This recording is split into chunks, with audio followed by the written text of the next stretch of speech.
وكانوا شيعا، يعني كانوا أحزابا، كانوا فرقا.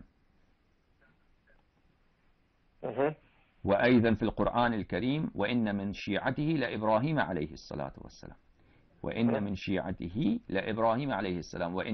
إن المفشيعة من قالوا من شيعة نوح عليه السلام. فالشيعة هو حزب وجماعة هم يحمون رجلا ما. وكانوا شيعا، يعني إن الذين تفرقوا دينهم وكانوا شيعا، إن الذين فرقوا الدين وكانوا أحزابا وفرقا. قال رسول الله صلى الله عليه وسلم: ستفترق أمتي من بعدي إلى 73 فرقة كلهم في النار إلا فرقة. فليس المقصود منهم شيعة آل محمد عليهم الصلاة والسلام. إن الذين تفرقوا دينهم وكانوا شيعا، بل من الذين فرقوا الدين؟ هؤلاء الذين أحدثوا في الدين البدعات وأحدثوا في الدين التفارقات، هؤلاء وهم سبب وجود الفرقات في الدين.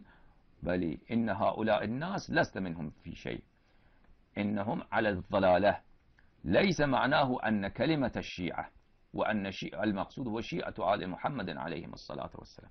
ليس المقصود. إن كلمة الشيعة ربما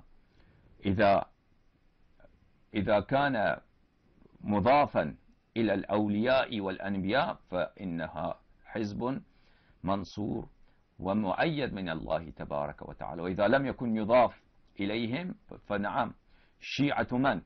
وإن من شيعته لإبراهيم عليه السلام. إبراهيم عليه السلام أحد الشيعة. فكلمة الشيعة بنفسها ليس فيه حسن وليس فيه قبح.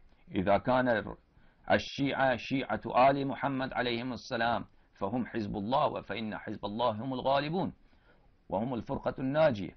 وإذا كان الشيعة شيعة أبي سفيان وشيعة أبي بكر وعمر فإن هؤلاء